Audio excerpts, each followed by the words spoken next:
Bueno, empezamos la clase y creo que todavía no está grabando. Estoy esperando que me aparezca. ¿Está grabando? ¿No está? Ah, está, perfecto, listo. Bueno, empezamos la clase. Entonces, lo que vimos hasta en las clases anteriores fue lo que llamamos fuerzas no inerciales, aunque también se pueden llamar, las pueden encontrar bajo el nombre de fuerzas ficticias o pseudo fuerzas o fuerzas inerciales inclusive. O sea, no hay un único nombre para llamar estas cosas.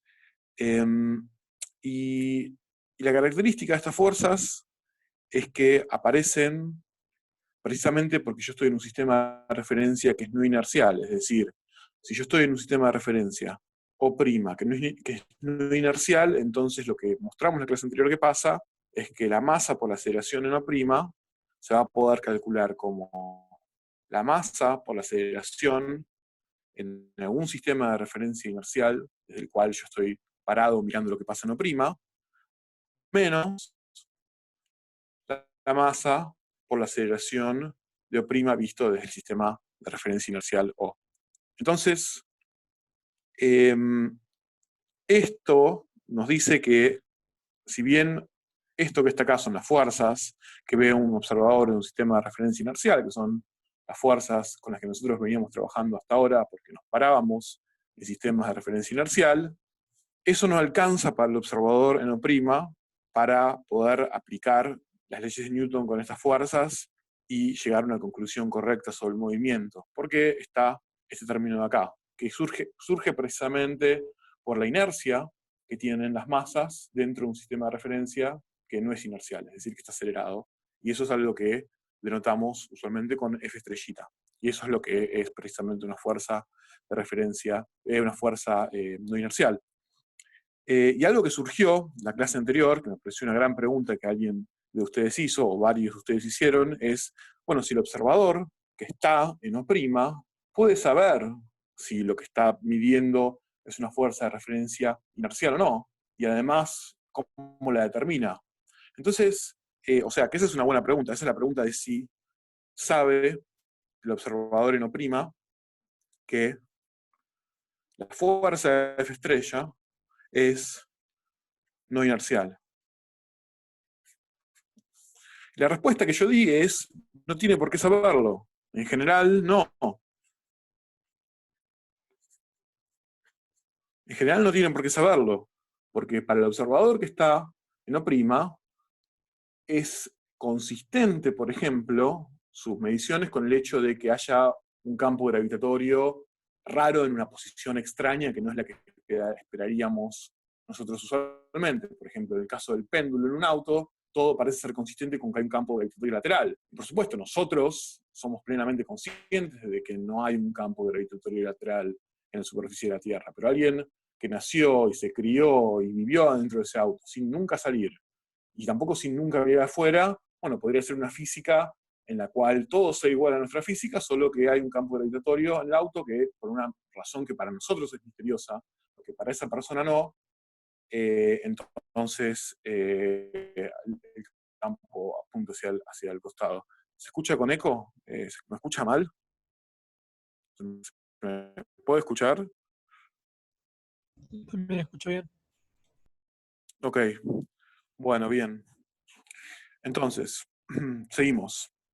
Y de hecho, algo que me parece que es interesante hacer es armar una tablita, por ejemplo, no sé, vamos a armarla ahora mismo, que tengan una columna, las características de las fuerzas típicas inerciales, F estrella, y otra, las características de la fuerza gravitacional, tal como la conocemos. Entonces, nosotros podemos venir y hacer preguntas, por ejemplo.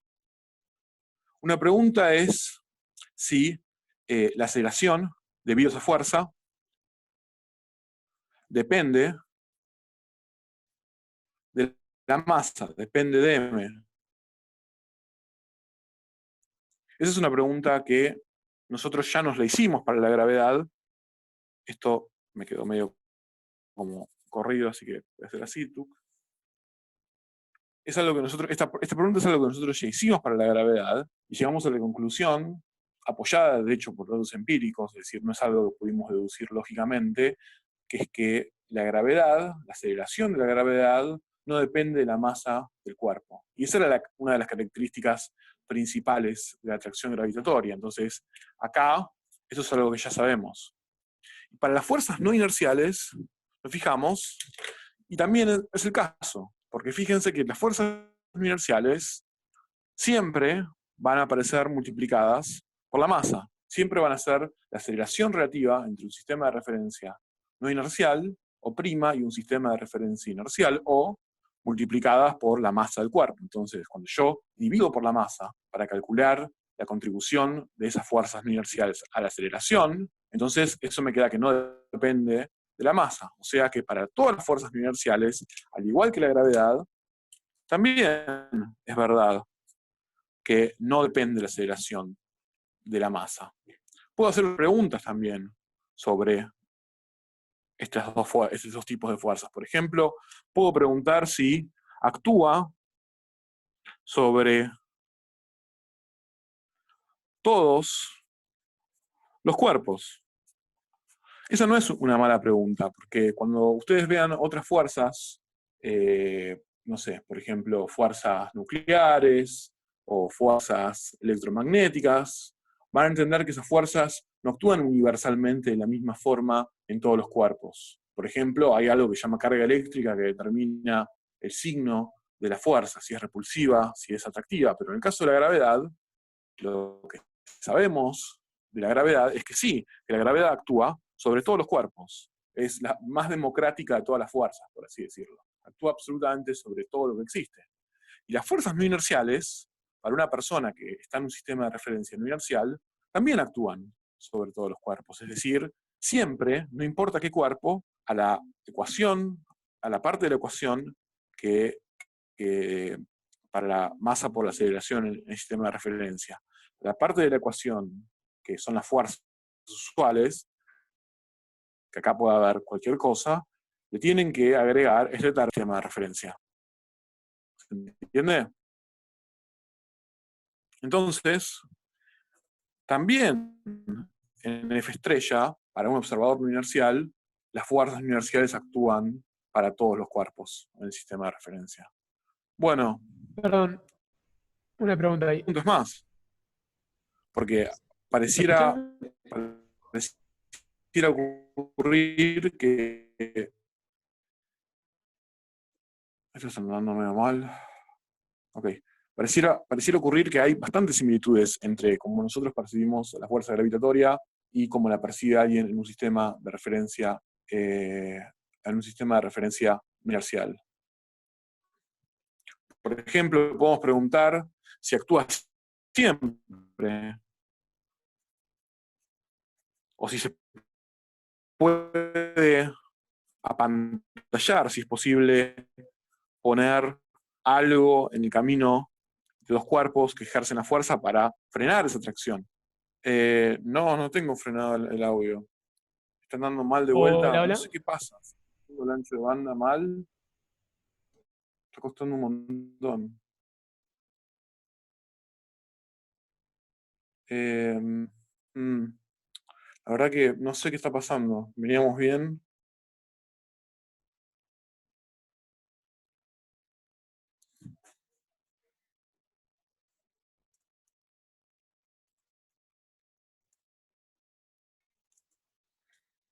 Eh,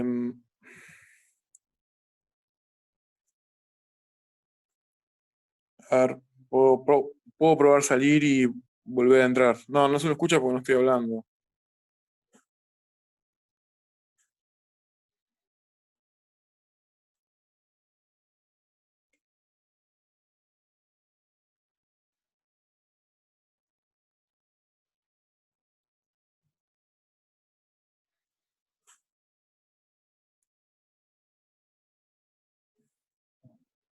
A ver, dígame si ahí se ve mejor. Lo que hice es apagar y volver a prender el audio. No sé bien qué más puedo Ahí se hacer. escucha cuando hablamos. No. no se ve nada. A ver, el tema es que me parece que el problema es mío, el problema es que yo te estoy teniendo poco ancho de banda y eso limita un montón, digamos, el hecho de que pueda dar clases online. Ahí volvió el tamaño ¿No? normal de la imagen. Volvió al tamaño normal, perfecto. Bueno, entonces sigo intentando, digamos. La verdad no se me ocurre qué hacer con el tema de ancho de banda.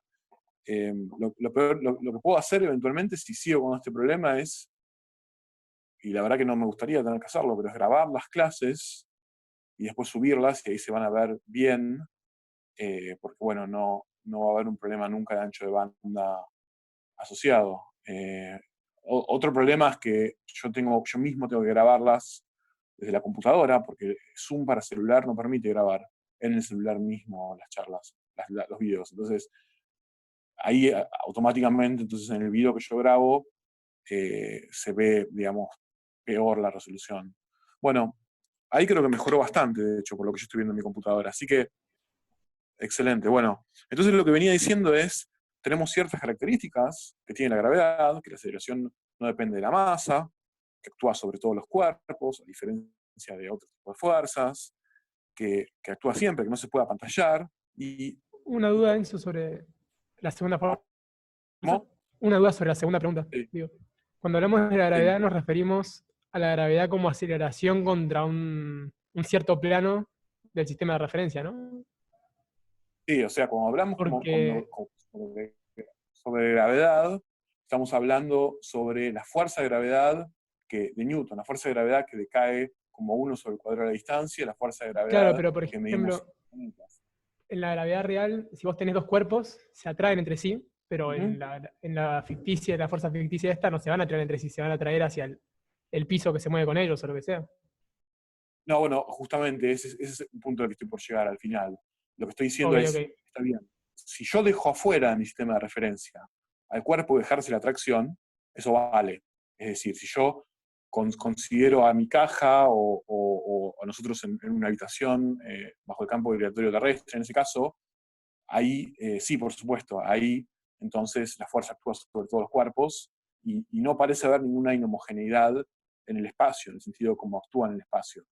Pero, pero por supuesto que eso es solamente para el sistema aislado con una atracción gravitatoria siendo ejercida desde afuera del sistema.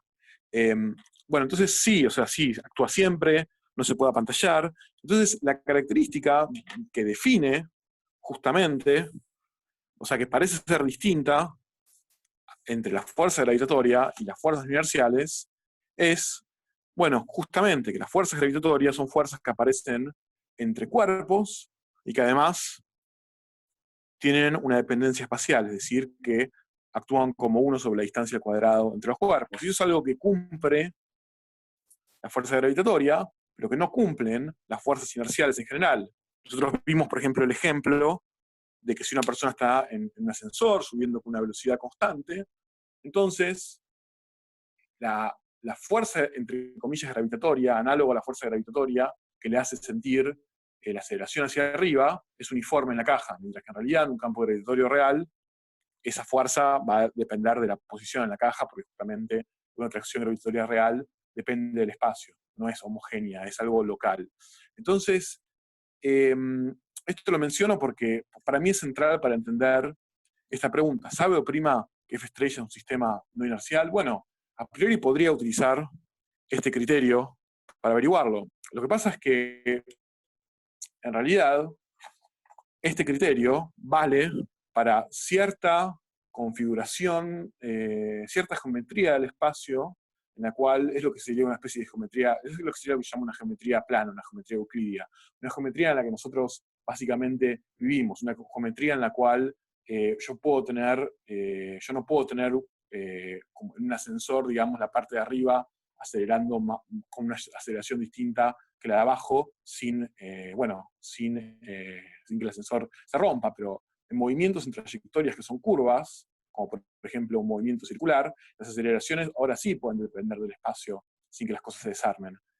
Entonces, el punto de lo que yo quiero decir, y ahora sigo con lo que veníamos en la clase anterior, es que en realidad, sabe o prima que F estrella es no inercial, bueno, respuesta es que en general no, y lo compara con la gravedad. Y la realidad es que justamente la gran revolución al principio del siglo XX, que es la relatividad general, fue precisamente mostrarnos que nosotros somos como prima. Nosotros, en realidad, creímos que existía una cosa llamada fuerza de gravedad y que creímos que existía otra cosa llamada fuerzas no inerciales, y creímos además que las fuerzas no inerciales eran problema de personas como prima, pero nosotros en realidad vivimos engañados todos. Nosotros somos como prima y estuvimos todo este tiempo siendo víctimas de una fuerza no inercial. Y esa fuerza no inercial es precisamente la gravedad. La gravedad es una especie de fuerza no inercial. Eso es lo que es una fuerza no inercial, mejor dicho. Eso es lo que nos dice la teoría de la relatividad general. Pero, ¿cómo puede ocurrir eso? ¿Cómo puede ser que haya una fuerza no inercial debido a una aceleración que cuando yo la miro en las trayectorias que genera en el espacio, nos dé las trayectorias que nos dé? Porque supónganse que yo no sé, nosotros ahora en este momento nos sentimos atraídos hacia el centro de la Tierra. Y eso significaría que la aceleración debería ser hacia arriba. Pero al mismo tiempo, la gente que está en China en este momento se siente atraída también hacia el centro de la Tierra. Entonces, parecería ser que la aceleración para ellos tendría que ser hacia abajo.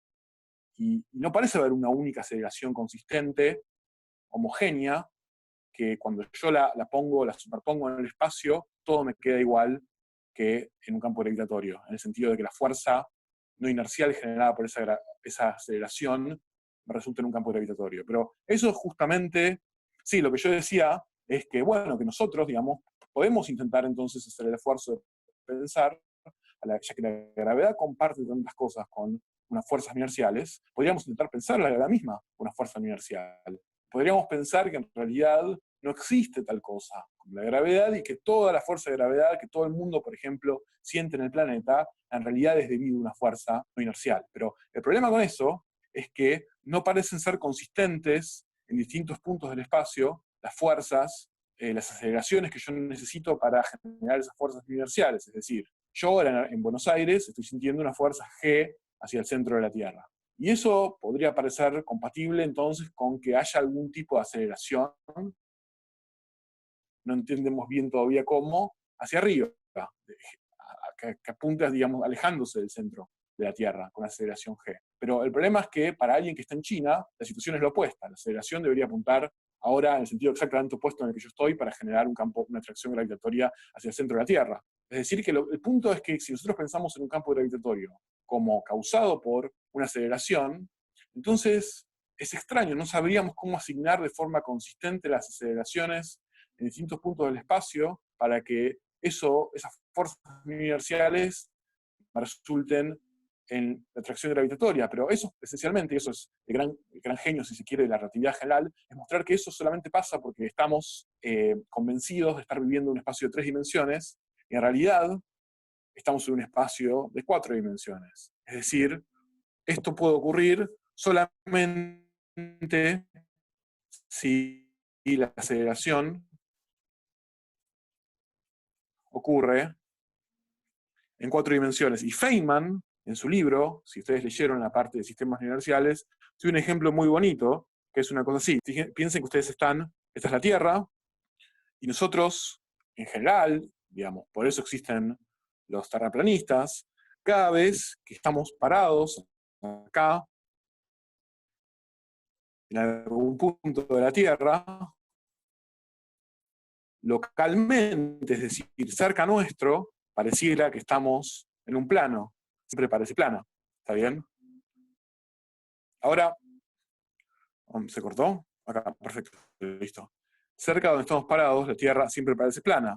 Entonces, yo puedo tirar un objeto en una dirección de ese plano y esperar, bueno, ese objeto siempre se va a mover en una línea recta, porque yo estoy en un plano y la verdad es que no tengo ningún motivo para creer que en mi mundo bidimensional va a ocurrir otra cosa, pero como el mundo en realidad no es bidimensional, sino es tridimensional, lo que va a ocurrir con ese objeto es que va a dar una órbita entera y va a llegar a donde estoy. Entonces, lo que está pasando en este caso es que yo pensaba que no podía ocurrir una órbita en mi mundo bidimensional simplemente porque nosotros pensamos que en realidad el universo tiene 4 dimensiones. Cuando hay 4 dimensiones, la geometría puede estar curvada de forma tal que se puede explicar de forma perfecta a la gravedad como aceleración, como una aceleración en ese sistema de referencia no inercial que se mueve justamente en un espacio curvo. Bueno, ahora vamos a seguir haciendo ejercicios de la materia. Y lo último que yo llegué, estaba volviendo a ver chico, ¿no? Estaba volviendo a ver pequeño. ¿Ustedes lo ven pequeño o solo yo? Sí, nosotros también. A ver.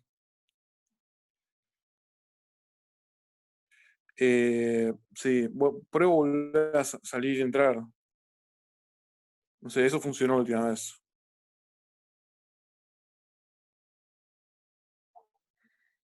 No, creo que es. Ok, bueno, voy a intentar escribir grande, supongo. Ah, Dios. Hola, ¿se A me ver, escucha? sí, te escucho.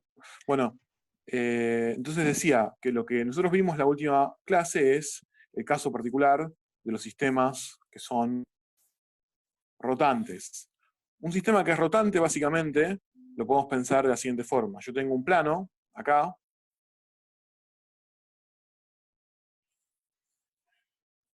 y en ese plano yo puedo definir un origen, que en este caso va a ser, sí, Bautista, si querés explicar la gravedad como fuerza no inercial, solamente lo vas a poder hacer de forma consistente en todo el espacio en 4 dimensiones.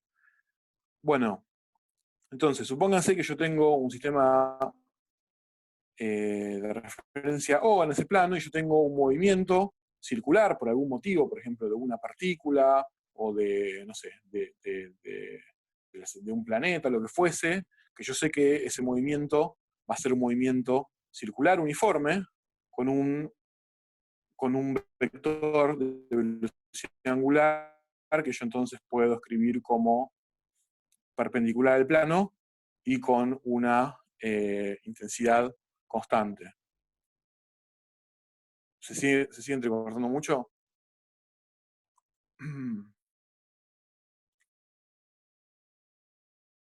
Bueno, entonces, sí.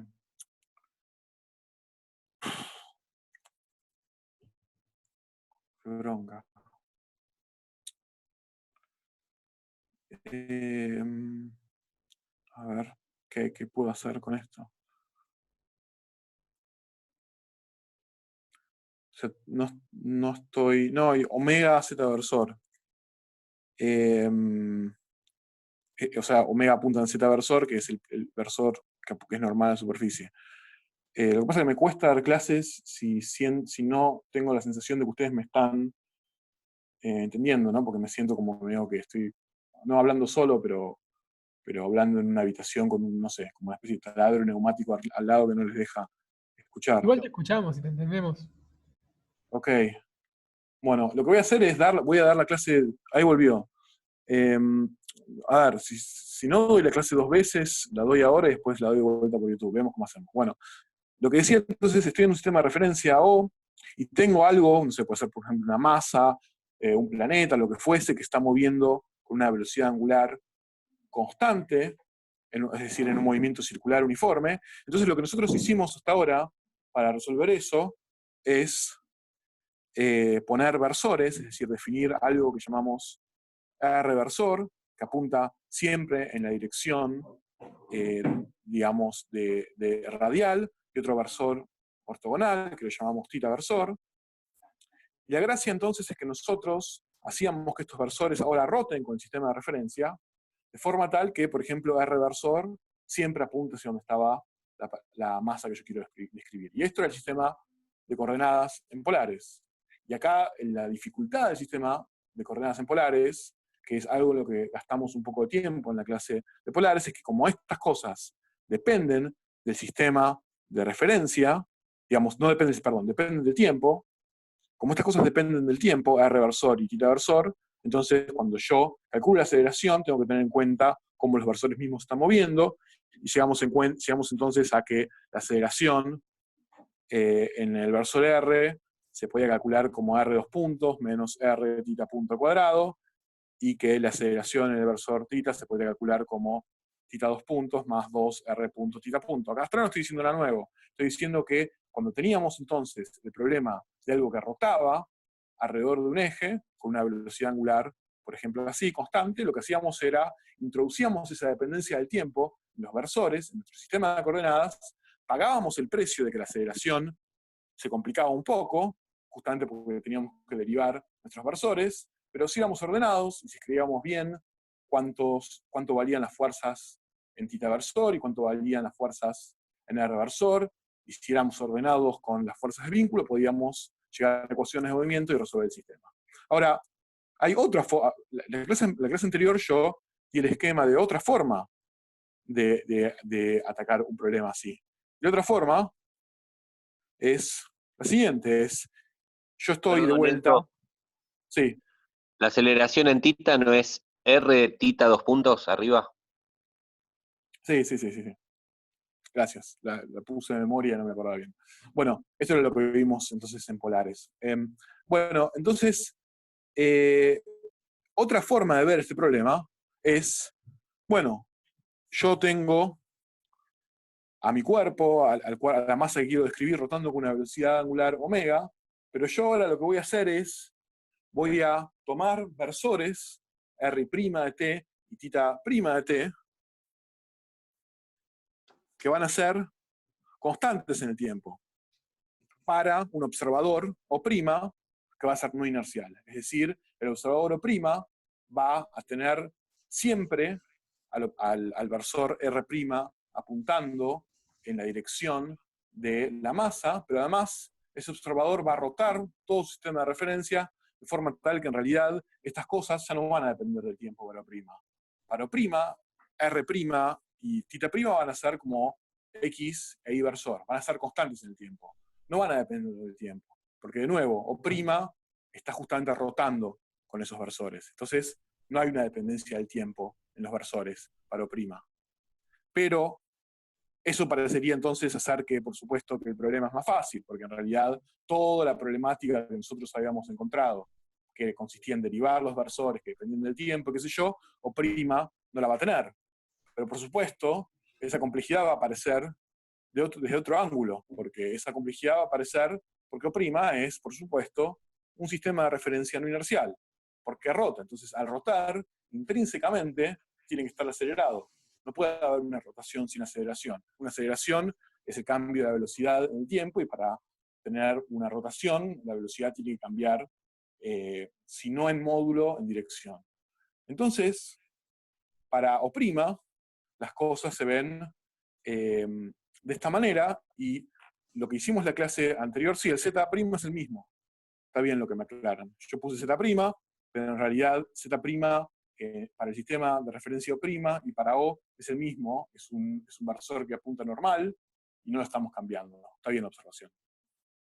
Bueno, entonces, lo que pasaba y lo que yo deduje de la clase anterior, antes de terminar, es que entonces la masa por la aceleración medida en el sistema rotante, o sea, la aceleración que mide O', se podía calcular como la masa por la aceleración en el sistema inercial, esta es la aceleración de siempre, la que mide O, menos, y ahora sí venían los dos términos, que eran los que aparecían justamente porque el observador O' era no inercial, y eran los siguientes.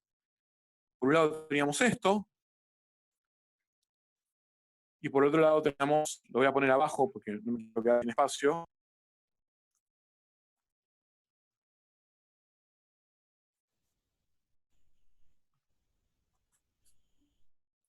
Bueno, sí, está duro, está complicado. Se trabó la pantalla. Sí, se trabó. Ahí volvió un poco, creo.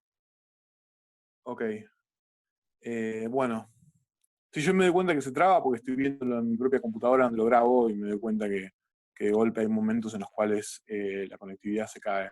Bueno, esto que está acá, este término, era lo que es una fuerza no inercial, y es una fuerza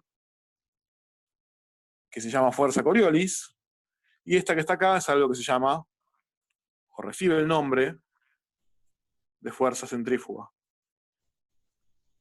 Entonces, lo que termina pasando es que la fuerza centrífuga, ahora vamos a ver, es una fuerza que apunta en la dirección de R versor, o R' versor, mejor dicho, hacia afuera. Es una fuerza que apunta en la dirección contraria a lo que en un sistema de referencia inercial sería la fuerza centrípeta, que es la fuerza que yo necesito para hacer el movimiento circular. Y la fuerza Perdón, Enzo, Coriolis... perdón, Enzo, te hago una consulta. ¿No va para arriba la Coriolis? O sea, No, la fuerza cuando va Coriolis subiendo. depende... Sí, la fuerza Coriolis en realidad no depende en sí de la posición, sino que depende de la velocidad de la partícula vista del sistema de referencia rotante. Te voy a dar un ejemplo. Suponete que vos tenés una especie de plataforma circular. Y en la plataforma circular en el medio hay una masa, que va a ser la cosa que estoy escribiendo con color negro. Y vos sos el observador, que estás, por ejemplo, parado acá afuera. Entonces, a medida que pasa el tiempo, pasan dos cosas. Vos te quedás solidario, es decir, fijo, en la plataforma rotante, o sea que vos empezás a rotar, por ejemplo, en sentido antihorario.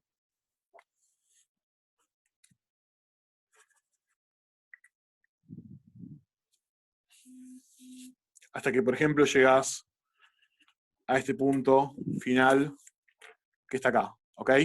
Y mientras vos haces esa trayectoria, si la masa no se moviese, vos la verías siempre en el medio, pero supongamos que la masa empieza a hacer un movimiento en el cual va descendiendo hasta llegar, en el último tiempo, hasta el borde de la plataforma, hacia donde vos estabas antes.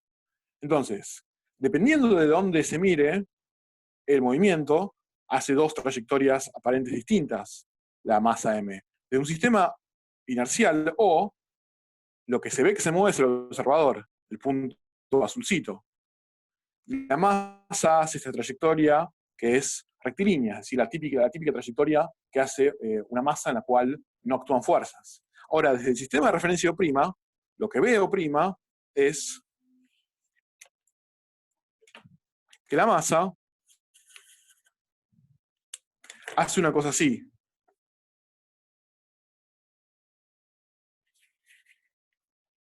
Y este tipo de trayectoria es algo que es difícil imaginárselo.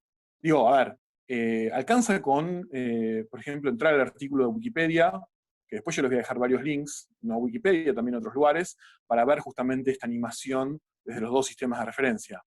Y cuando uno ve la animación, es más fácil convencerse de que efectivamente, dado que la plataforma está rotando, y esto tiene una velocidad no nula hacia abajo, entonces para el observador, para el observador inercial, la trayectoria ya no es rectilínea, sino que tiene esta forma curva. Y la única forma de que tenga esta fuerza curva es que efectivamente, desde su posición, aparece una fuerza que apareció solo justamente por la velocidad descendiente de la masa en la plataforma. Es decir, esto que está acá ocurre esencialmente por la fuerza Coriolis. ¿Está bien? Es como ve curvarse la trayectoria de las masas que se mueven en la plataforma una persona que está en la plataforma. Y vamos a calcular ahora, en un ratito, vamos a dar varios ejemplos de hacia dónde apunta la fuerza Coriolis, dependiendo de la velocidad. Pero su característica esencial es que depende de la velocidad. Bueno, entonces quizás el caso más sencillo para resolver desde ambas perspectivas, es decir, desde la perspectiva de un observador inercial, es por ejemplo una masa unida a una soga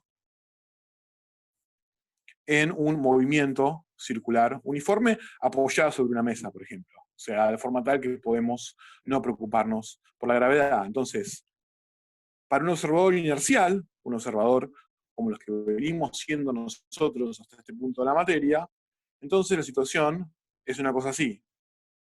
Esto es el largo de la soga, y la trayectoria del cuerpo es una circunferencia.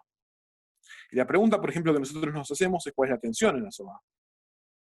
Entonces, lo que hacíamos nosotros para resolver esto era, bueno, hagamos un diagrama, primero pongamos versores, en polares, vamos a usar polares, porque esto se está moviendo en una trayectoria circular, y ya sabemos que en ese caso se simplifica mucho la solución del ejercicio. Entonces vamos a poner un versor R de t y un versor θ de t. Y esos versores van a rotar con la masa. Lo segundo que hacemos del sistema de referencia O para resolver el problema es un diagrama de cuerpo libre. Y en un diagrama de cuerpo libre, desde O, la única fuerza que actúa, que es una fuerza real, porque por ejemplo tiene su par de acción-reacción en este punto, que puede ser por ejemplo la mano de la persona que está girando la soga, la única fuerza real que no está compensada, es decir, no estoy escribiendo la normal de la mesa ni el peso, eso en esta situación no nos concierne. La única fuerza sobre el plano es la tensión de la soga. Entonces, si nosotros escribimos ahora las ecuaciones para la aceleración por la masa en polares, bueno, lo que nosotros teníamos era que la masa por, digamos, en R versor,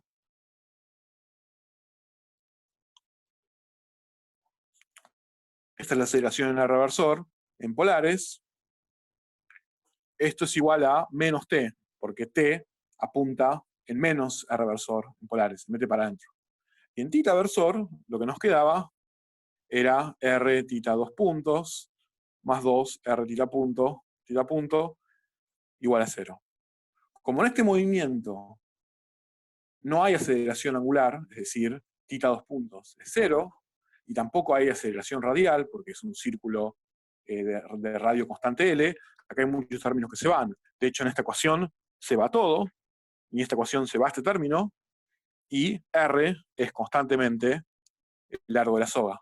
De forma tal que yo llegaba a la ecuación menos m r por la velocidad angular, que la voy a llamar omega, de este movimiento, es decir, esto tiene una velocidad angular omega, digamos, que una forma de describir esta velocidad como un vector es así, es si yo hago un circulito con un punto en el medio. Eso significa, eso nota un círculo con un punto en el medio, que hay un vector que sale del plano y apunta en nuestra cara con la flecha apuntándose a nosotros. Eso es una convención. Es decir, si el vector nos apunta hacia nosotros, se pone así, o sea, esto sería hacia nosotros,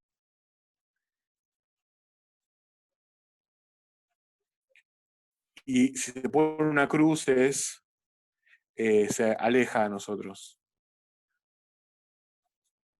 Entonces, el vector velocidad angular va a ser un vector de magnitud constante que va a apuntar hacia nosotros, porque por la regla, si se acuerdan, de la mano derecha, o sea, si este es el vector velocidad angular, entonces esa es la dirección en la que apunta en un movimiento, que en este caso es opuesto al sentido del reloj.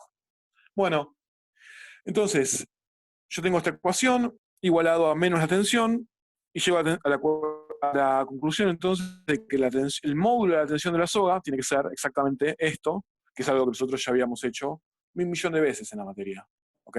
Es encontrar qué fuerza tiene que hacer la tensión para que la partícula pueda describir una trayectoria circular uniforme. Ahora, otra forma de resolver este ejercicio es desde el punto de vista de un observador inercial O', que rota con el sistema de referencia.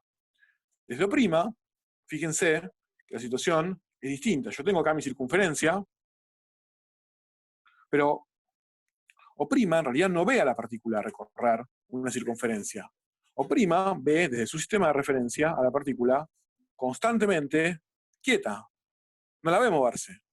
Si yo tengo acá a R' versor y acá a θ' versor, entonces lo que está ocurriendo para O' es que la partícula está quieta constantemente en la posición que es L en la dirección de R' versor. ¿Ok? Eso es lo que ve O'.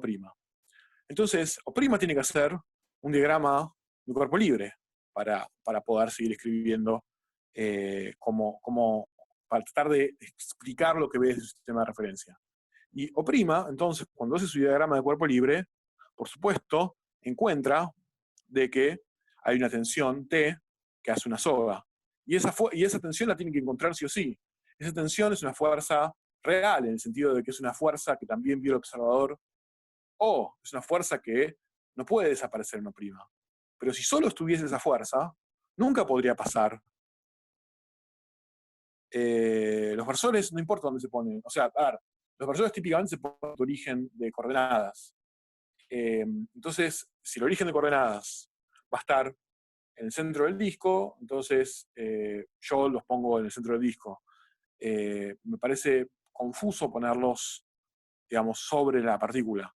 Pero en principio, digamos, los versores podrían estar apoyados en cualquier lugar de la hoja, porque lo que importa a los versores es esencialmente su dirección, es en qué punto apuntan, en qué dirección apuntan, y en esa dirección es la que yo mido las coordenadas desde un punto de referencia que ahí sí tengo que indicar en la hoja cuál es. ¿Por qué no lo ves girar? No lo ves girar porque se mueve con la soga.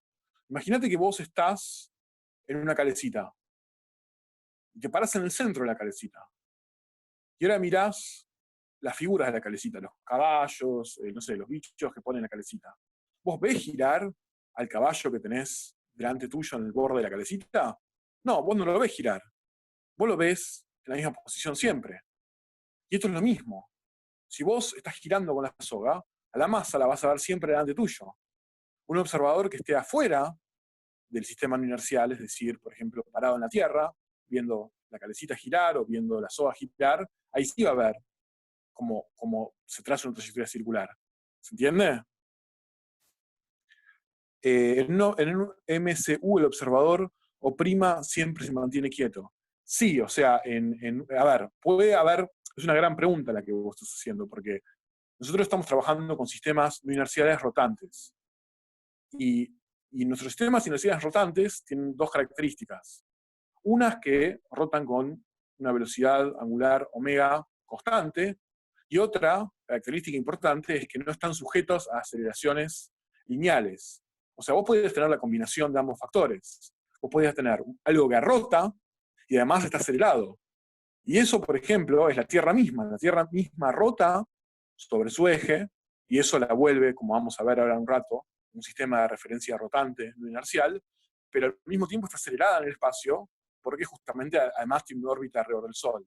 Entonces, y eso complica notablemente las cosas, si uno quisiese hacer las cuentas con detalle. Pero dado que en el caso de la Tierra, por ejemplo, la aceleración alrededor de la órbita del Sol es comparativamente pequeña con la aceleración debido a su rotación sobre su eje, esas fuerzas se pueden en general despreciar. Entonces, respondiendo a tu pregunta, sí, en un MCU, como el que, digamos, en un MCU el observador oprima siempre se va a mantener quieto y se va a mantener además en el centro. ¿Está bien? Pero podría ocurrir que vos tengas la composición de un movimiento circular con otra aceleración lineal, y ahí tendrías que tener en cuenta las dos aceleraciones inerciales. Las que vienen por el movimiento rotante y las que vienen por aceleración lineal. Bueno, entonces desde O', el observador que está en O' no ve rotar, de hecho lo ve quieta a la masa. Entonces, automáticamente ocurre, y se da cuenta, y nosotros también nos damos cuenta, que no puede ocurrir si no hay otra fuerza adicional sobre la masa. La fuerza adicional que va a terminar actuando sobre la masa es justamente la sumatoria de las fuerzas ficticias. Y las fuerzas ficticias, o no inerciales, o pseudofuerzas, son las fuerzas que vamos a calcular con la ecuación que yo puse hace un ratito, y son las fuerzas que van a encargarse que para el observador O', todo lo que pasa para el observador O' sea compatible con lo que pasa para el observador O. Porque si no estuviesen las fuerzas no inerciales, entonces solo la tensión de la soga actuando haría que la masa se acerque al origen. Pero no puede la persona que está en O' ver a la masa acercándose al origen, y la persona que está en O verla rotando en un círculo. Los dos tienen que ver algo que sea compatible con que después se juntan a tomar una cerveza y hablar de lo que pasó y encontrar el mismo resultado. Análogamente, no puede tampoco decir el observador que está en O', ok, esto queda en equilibrio en mi sistema, queda en una posición fija porque no hay tensión de la soga. Porque no puede agarrar O' y decir que la soga no hace tensión. Porque el observador O necesita que haya una tensión en la soga para explicar el movimiento circular de la masa. Y la puede medir, y de hecho, cuando la mide, encuentra que vale esto. Entonces, cuando O' mida esa tensión, tiene que encontrar lo mismo, porque esto es algo que se puede medir y se puede comparar. y no puede depender del sistema de referencia en el que estoy parado. Entonces, ¿cómo calculo cuáles son esas fuerzas F estrella? Bueno, si se fijan, hay dos posibilidades para F estrella. Una es la fuerza de Coriolis. La fuerza de Coriolis es menos 2m omega vector la velocidad de rotación, vistas del sistema rotante. Pero desde el sistema rotante, la persona que está en O' lo ve quieta a la masa. Es decir, que esto, para el observador en O' es cero, no hay una velocidad. Ahora lo muevo, la hoja. Entonces, la fuerza de Coriolis es cero. ¿Ok? No hay fuerza de Coriolis sobre. Es igual, nada, las derivadas estas son derivadas que ya hemos visto muchas veces, pero igual, copiarlas. No, entonces lo que decía es que como la velocidad del sistema rotante es cero, entonces la fuerza de Coriolis tiene que ser cero porque es el producto vectorial de algo por cero. El producto vectorial de algo por cero, entonces es cero. Entonces, ¿qué otra fuerza queda? ¿Qué otra fuerza no inercial podría ser la que suministre F estrella? La velocidad es cero porque es la velocidad vista del sistema rotante. Entonces, de nuevo, parate en la calecita y preguntarte si para vos el caballo que tenés delante tuyo, el borde, se está moviendo con alguna velocidad. La respuesta es no, la velocidad es cero, para vos del sistema rotante. ¿Ok? Por eso le ponemos el subíndice ROT, porque no tiene por qué ser igual y no va a ser igual en general a la velocidad del sistema de referencia inercial. Bien, entonces, estos parados desde O'. Entonces, ¿qué otra fuerza había? Bueno, la fuerza centrífuga. Y la fuerza centrífuga era menos omega, producto vectorial, omega, producto vectorial, la posición. Y ahora vamos a calcular con una M. Enzo, ¿puedo hacer una pregunta? Sí, cómo no.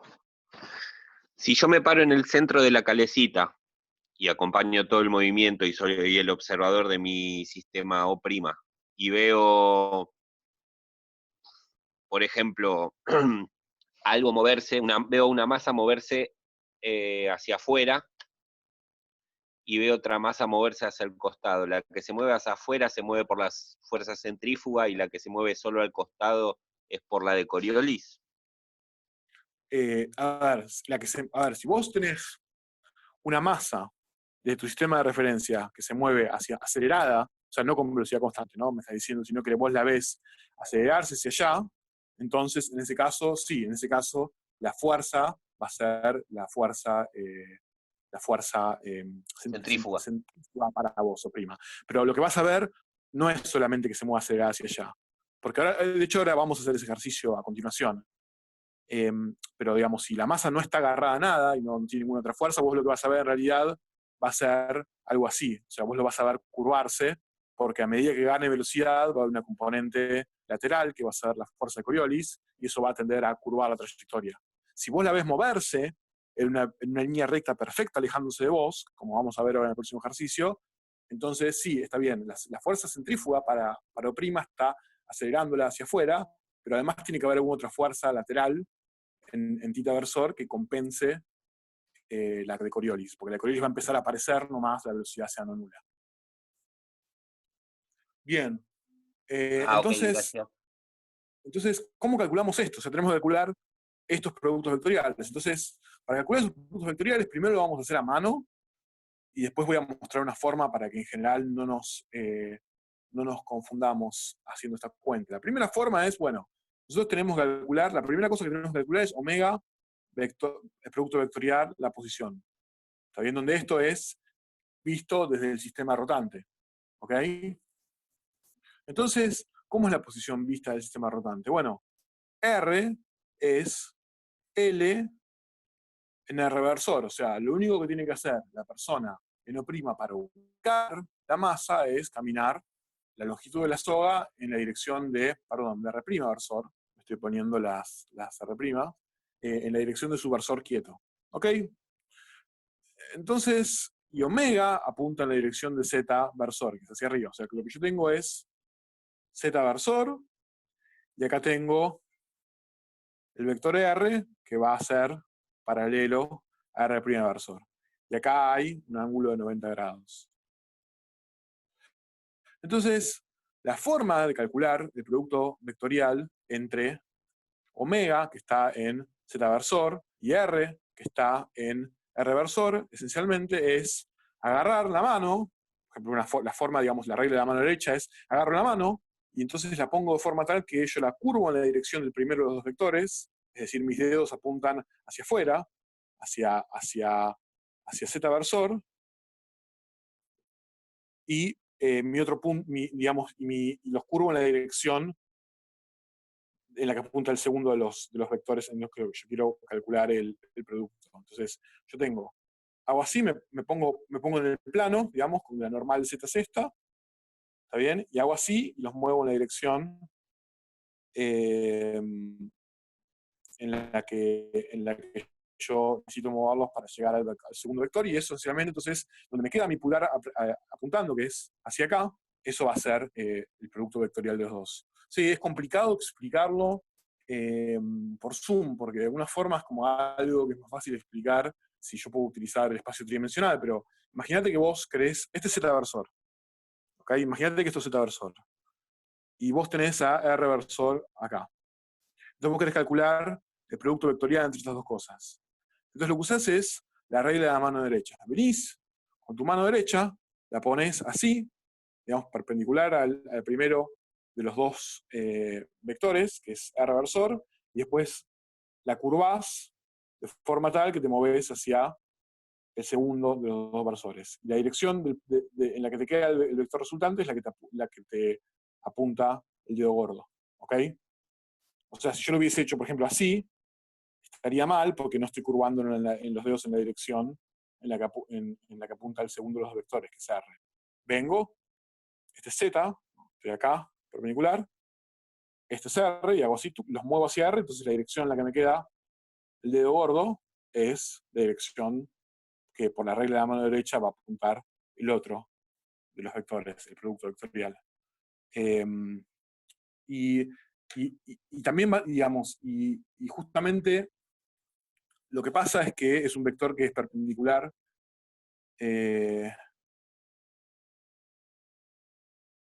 omega apunta en Z, porque para describir nosotros un movimiento circular en un plano, dijimos que si bien hace falta decir cuál es la velocidad angular, es decir, cuánto cambia este ángulo en función del tiempo, eso no alcanza en realidad para especificar la rotación. Porque para especificar de forma entera la rotación, hay que decir en qué plano ocurre. Y lo que vimos es que si nosotros introducíamos un vector omega que tenía como dirección la normal del plano en la que ocurría la rotación, y como módulo la velocidad angular de esa rotación, entonces haciendo eso podíamos hacer mucho más fácil muchas cuentas, que eran, por ejemplo, todas las cuentas que nosotros habíamos hecho para derivar los vectores en el tiempo. Pero si alguien te dice que con un único número alcanza para especificar la rotación, te está mintiendo. Necesitas explicar también el plano en el que ocurre, y eso justamente queda todo integrado en omega como un vector. Entonces, en nuestro caso, apunta en z versor justamente porque la rotación ocurre en el plano del cual z versor es normal. Bien. Bueno, entonces, en esta dirección va a ser en la que apunte omega vector R. Y si se fijan, esta dirección justamente es θ versor, prima. Ahora, lo segundo que tengo que hacer entonces es calcular ahora de vuelta omega, producto vectorial, lo que me quedó acá. Y para eso hago lo mismo, solo que ahora, pongamos, esto va a quedar así, esto que está acá, el fibrón celeste es z versor, y esto que está acá es omega, es lo que yo acabo de calcular. Entonces, cuando yo hago así, calculo el producto, y el producto va a apuntar En realidad, esto me quedó hacia arriba, perdón, estoy haciendo mal. En realidad, esto es una cosa así. O sea, cuando hago así, me queda apuntando para allá. O sea que cuando yo hago el segundo producto vectorial, lo que me termina pasando es que me queda en la posición, en R' versor, pero apuntando en el sentido contrario. Y eso siempre lo pueden calcular poniendo su mano y haciendo la regla de la mano derecha, como hice recién. Igual en un rato voy a escribir algo para que no tengan que hacer más eso. Pero por una vez lo quería hacer así. Entonces, esto que está acá, entonces, es algo que apunta en la dirección de menos R versor. ¿Y cuál es el módulo de este vector? Bueno, si ustedes se acuerdan, cuando yo tenía A, producto vectorial B, esto, en módulo, era A por B, o sea, el módulo de primero, por el segundo, por el seno del ángulo alfa. En este caso, todos los ángulos alfa eran pi sobre 2. O sea, esto con esto era pi sobre 2. Hice la cuenta, me quedó este vector de acá, y después entre z versor y este vector de acá también era pi sobre 2, o sea, eran todos pi sobre 2 los ángulos, entonces los senos siempre iban a ser 1. Entonces, en realidad, esta cosa que está acá, en el valor que tiene, digamos, no el sentido, pero el valor numérico que va a tener, va a ser en módulo L, que es la magnitud de esto, fíjense que acá lo tenía escrito, es algo por un versor, por omega al cuadrado, y esto dijimos que apuntaba en menos R' versor. Entonces, la fuerza centrífuga era menos M por todo esto,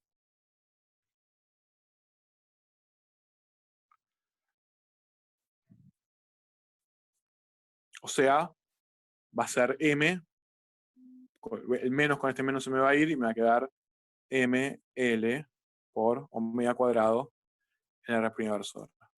Lo cual es lo que yo ya venía anticipando, que la fuerza centrífuga apunta hacia afuera en R' versor. Entonces, si volvemos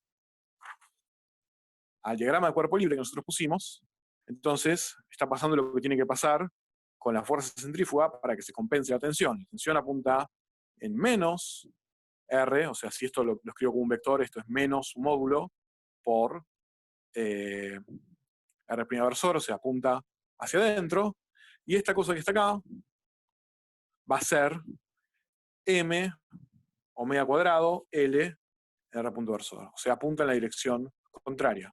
Y estos dos vectores, estas dos fuerzas para el observador en O', están equilibradas porque la masa la está viendo desde una posición que es estacionaria, no la ve moverse.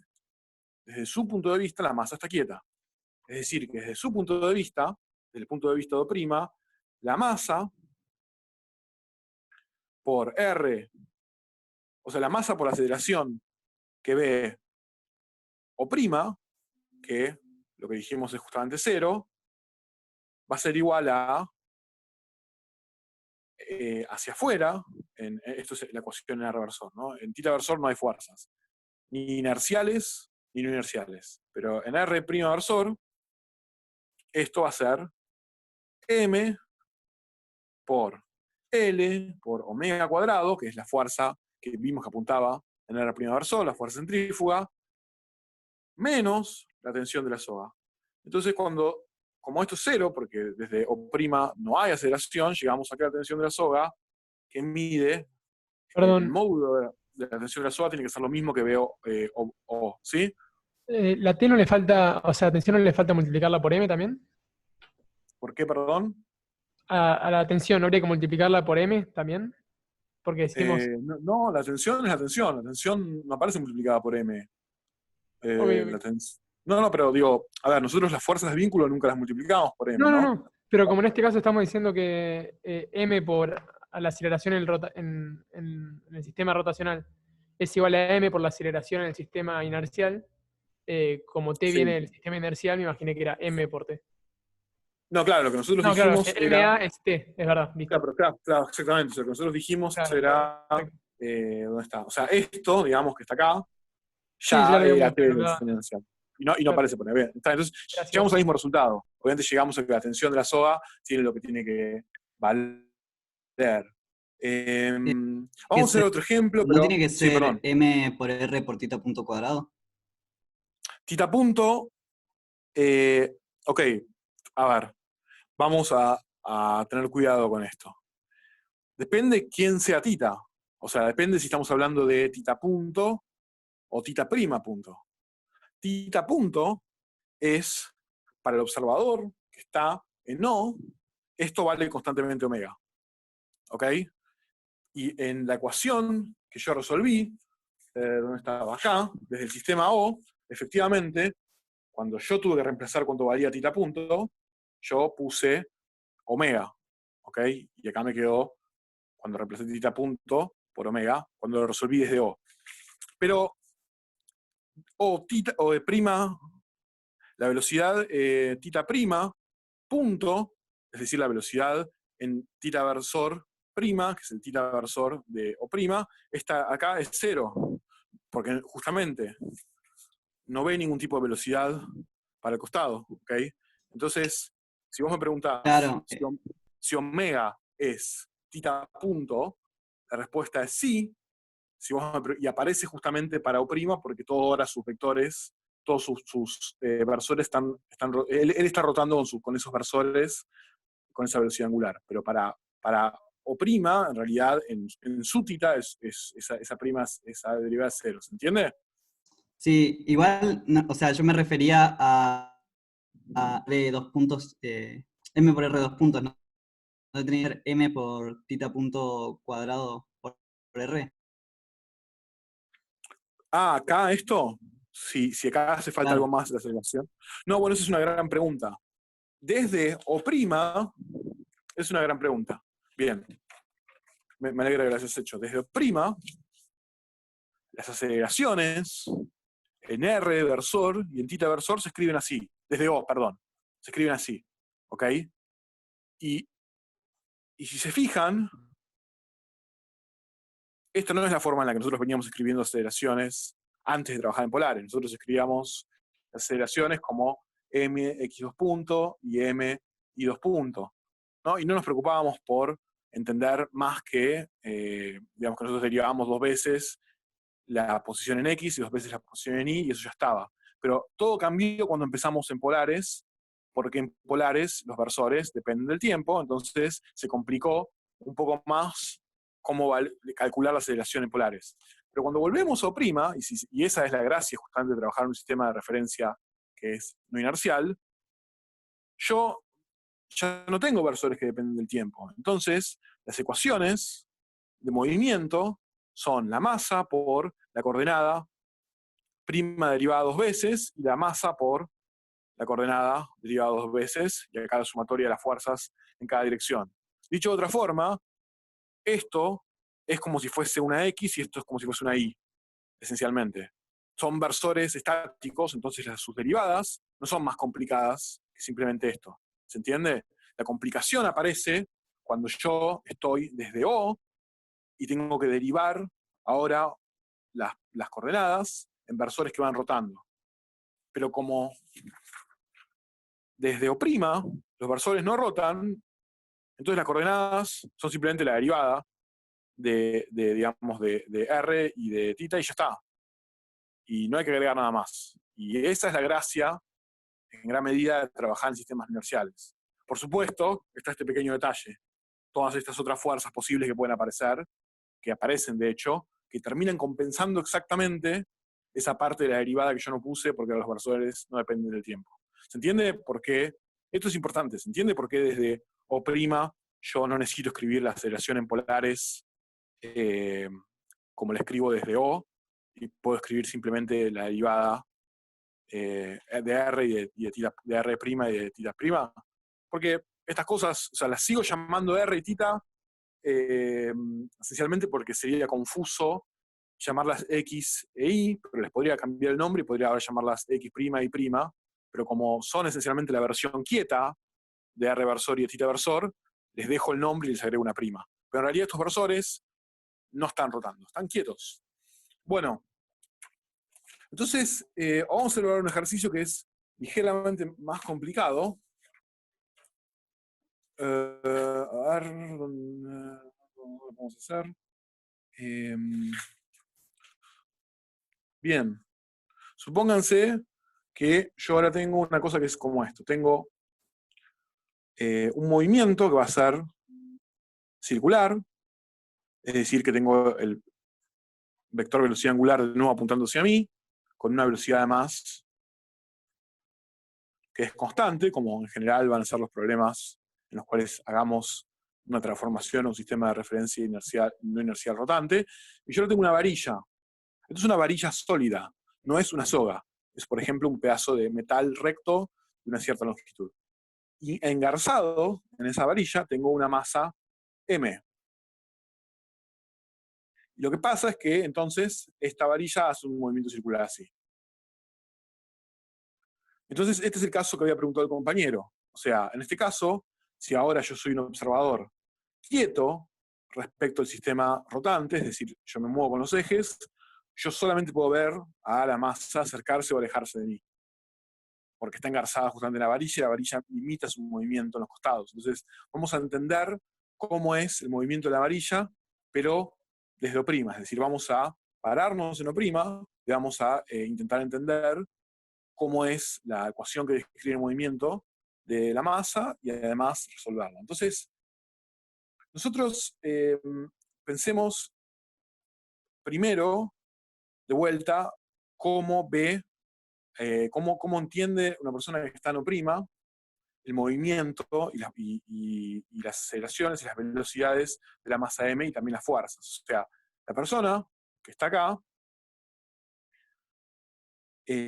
no puede ver nunca la masa acelerándose los costados, ¿ok? Porque está rotando con el sistema, entonces la persona siempre ve, si esta es la varilla, la persona siempre su vista es la varilla apuntando hacia él o ella, la masa engarzada acá, y la masa se puede acercar o alejar, pero no puede ir para los costados. Entonces, no puede ver ningún tipo de aceleración en lo que sería θ' versor. ¿Okay? Ah, pero ahí, Entonces, por más que no vea el movimiento, profe, es la fuerza de vínculo que tiene que compensar la de exacto. Coriolis. Sí, sí, sí. Claro, entonces lo que va a pasar, ahora lo voy a escribir y ahora lo vamos a calcular, es la fuerza centrífuga de este movimiento va a ser igual que la del problema anterior. Va a apuntar hacia afuera en R' versor. En el problema anterior había una tensión acá, ahora no va a haber una tensión, porque la varilla solamente puede hacer una fuerza de vínculo en una dirección que es perpendicular a la orientación de la varilla. Lo que sí va a pasar es que a medida que esto se empieza a alejar, va a aumentar su velocidad, y entonces va a aparecer una fuerza para el costado que va a ser la fuerza de Coriolis. Y ahora la vamos a calcular. Escribí cualquier cosa acá, acá dice Coriolis. Ahora, si esto fuese toda la historia, entonces el movimiento no podría ser como lo veo prima. Lo que hace falta, como recién identificó el compañero, es por supuesto una fuerza de vínculo, que la llamo N, que es una especie de una normal de la varilla, que compense a la fuerza de Coriolis de forma tal que ahora la masa quede en la varilla siempre, no se vaya para los costados y que acelere en ese caso, entonces únicamente en R' versor y se termina alejando. Entonces, entonces supónganse que yo ahora vengo y digo, bueno, entonces digamos que esto que está acá es la posición R' de la masa. Entonces, yo ahora tengo que calcular de vuelta la fuerza Coriolis y de vuelta la fuerza centrífuga. Por ejemplo, la fuerza centrífuga, sí, el sentido normal va a depender para qué lado gira la varilla. Ahora la varilla está girando así, en sentido opuesto a las agujas de reloj, porque puse la velocidad angular justamente apuntando hacia nosotros. Bueno, la fuerza centrífuga,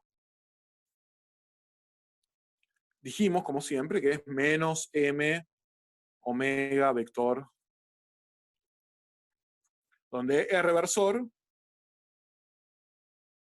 es R' en R' versor, es decir, me alejo la distancia R' en el versor R', y omega va a ser un número constante en Z versor.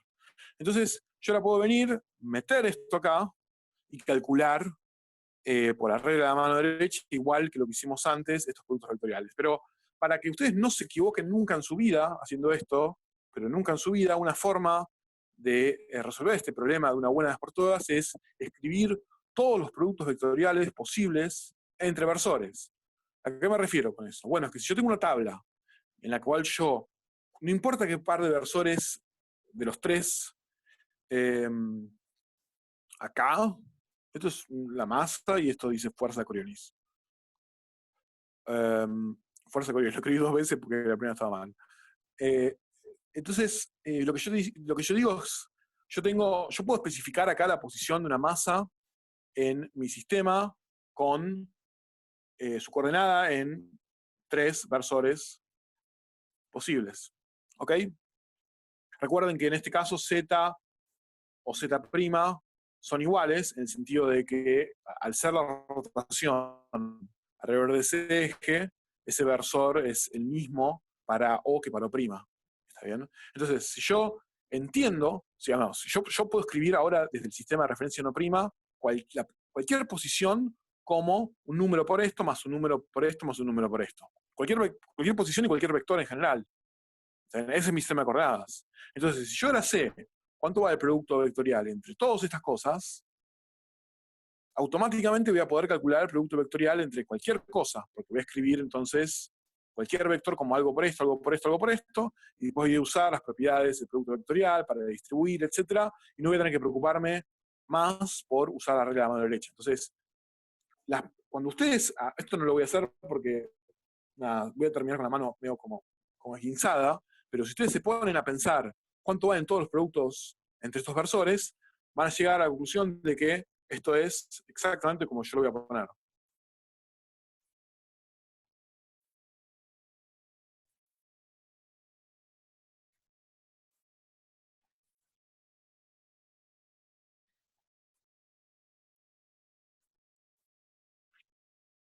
Pónganse, dibujen el sistema de coordenadas y empiecen. Sí, es lo mismo que cuando tenés versores IJK, solo que en este caso, como estoy en un sistema O' en el cual son como especie de versiones quietas de versores de polares, yo lo estoy llamando R, θ y Z, pero podrían llamarse IJK, es lo mismo, son productos vectoriales entre versores. Si se ponen hacer con la mano derecha todos los productos vectoriales, va a dar algo así, y los otros, digamos, y acá faltan, por supuesto, otros productos vectoriales. Faltan 2 tipos de productos vectoriales. Uno, los productos vectoriales de la forma, por ejemplo, Z, producto vectorial Z, o R', producto vectorial R', o θ.' producto vectorial θ.', y estos dan todos 0. O sea, cualquier vector, producto vectorial consigo mismo, claro, estos dan todos 0.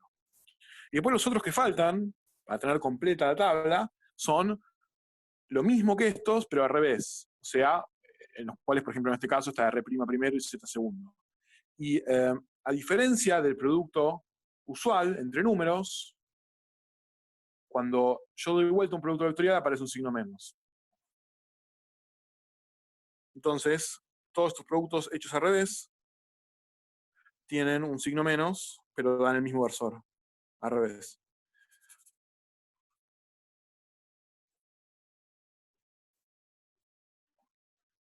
Ok, entonces ahora fíjense qué pasa si yo quiero calcular cuánto vale la fuerza centrífuga. Bueno, entonces yo quiero calcular en este cuadradito que está acá, cuánto vale en este caso la fuerza centrífuga.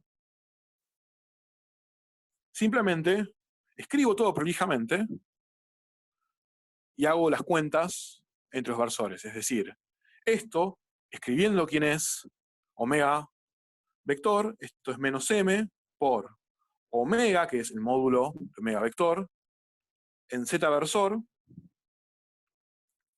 producto vectorial, omega, en z versor, vector, la posición que dijimos que era R' en el versor R', o sea, R' en R' versor.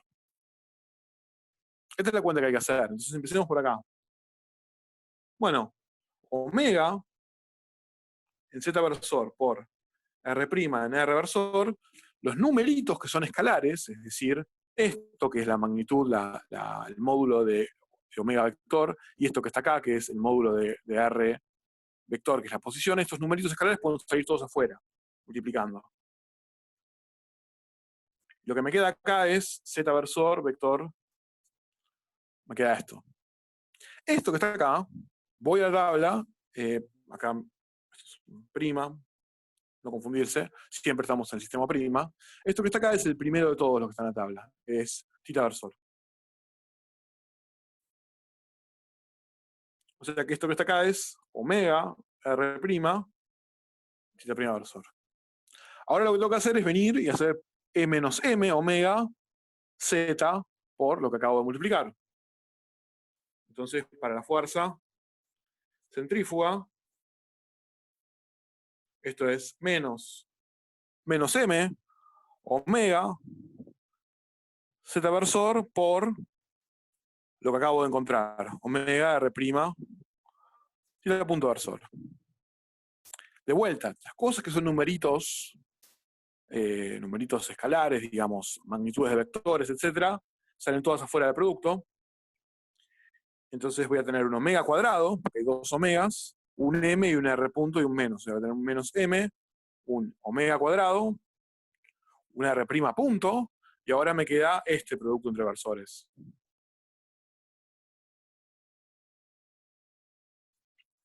Y esto que está acá, si se fijan en la tabla, es este de acá. Es menos R' versor.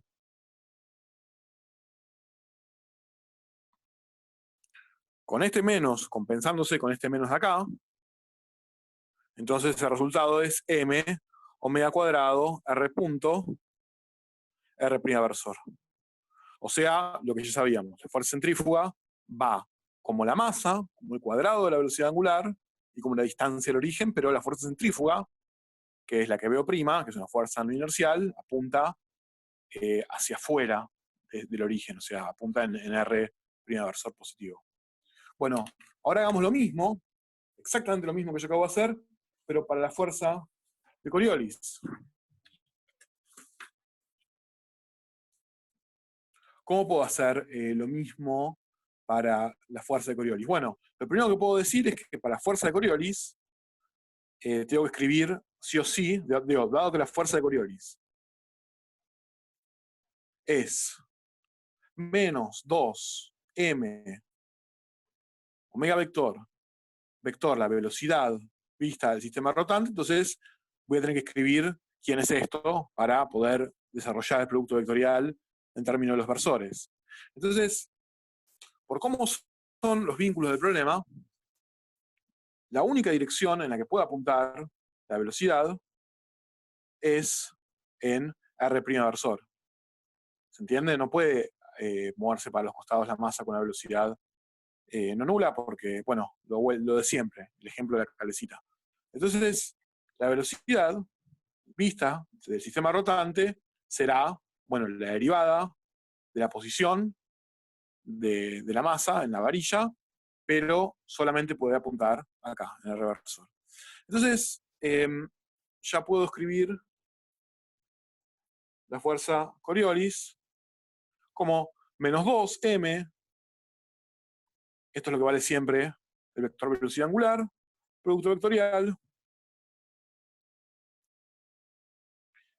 Esto que está acá es la tasa de cambio, digamos, la derivada de la posición en R' versor, pero es un número escalar, digamos, es simplemente la velocidad proyectada en R' versor, y esto que está acá también es un número escalar. O sea que todos los escalares, todo lo que no tiene sombrero en esta ecuación, pueden salir hacia afuera, y me va a quedar las cosas que tienen sombrero únicamente, que es el producto entre esos dos versores. Y este producto, entonces vengo a mi tabla y digo, bueno, ¿dónde está? ¿Cuánto vale el producto entre Z versor y R' versor? Bueno, el producto entre Z versor y R' versor es θ' versor, positivo.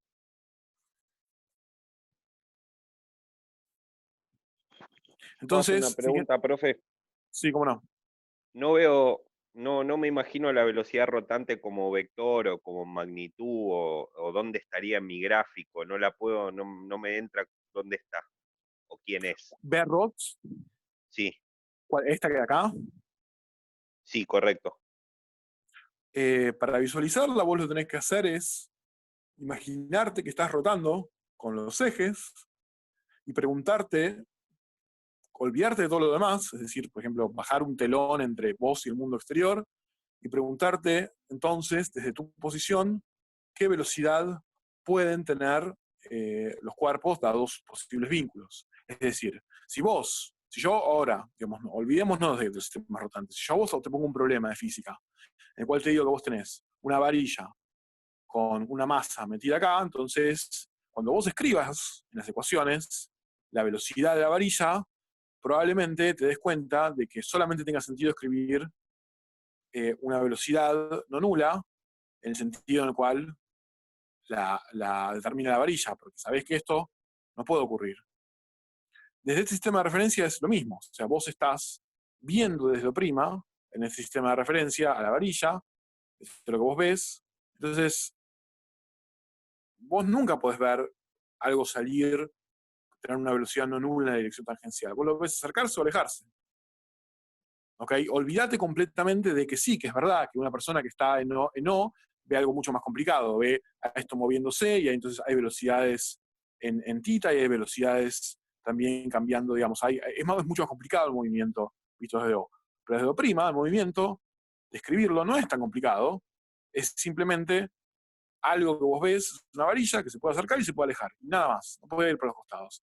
Entonces, O sea, un auto en una ruta que se me acerca tiene en realidad velocidad rotante porque está en la superficie terrestre que está girando, pero yo le sí, llamo eso velocidad. Bueno, claro, bueno, eso es algo que, de hecho, no sé si voy a llegar a explicar hoy, sino subir un video, pero digamos, ¿por qué tanto énfasis en sistemas rotantes? Bueno, porque nosotros ya estamos en un sistema rotante. Solo que, obviamente, y sistema rotante es la Tierra, ¿no? Por supuesto. Solo que para describir la velocidad que tiene un auto en una carretera, digamos, vista desde la Tierra como un sistema inercial, vos siempre tenés que adoptar una posición que esté en el centro, es decir, de ese movimiento circular. O sea, que Berrot, para un auto que está en una carretera, vos tendrás que pararte en el centro de la Tierra, preguntarte desde ahí cómo se ven las cosas. Porque, de nuevo, uno solamente derivamos estas ecuaciones para la fuerza de Coriolis y para la aceleración de Coriolis y la aceleración centrífuga desde un punto, de un sistema de referencia que está en el centro del movimiento y en el eje de movimiento también. Entonces, Perfecto. Entonces Berrot podría podría descomponerse en otros versores también. En este caso, por este movimiento y por cómo se va a mover la sí. masa. Berrot, Listo, sí, listo, ahí Berrot, entendí. a ver, todos los vectores, más generalmente, desde nuestro sistema de referencia inercial, todos los vectores, absolutamente todos, se van a escribir de la siguiente forma. Un numerito R' por R' versor, más otro numerito θ' por θ' versor, más un numerito Z en Z versor. ¿Ok? Así se escribe absolutamente cualquier vector en el sistema de coordenadas O'. ¿Ok?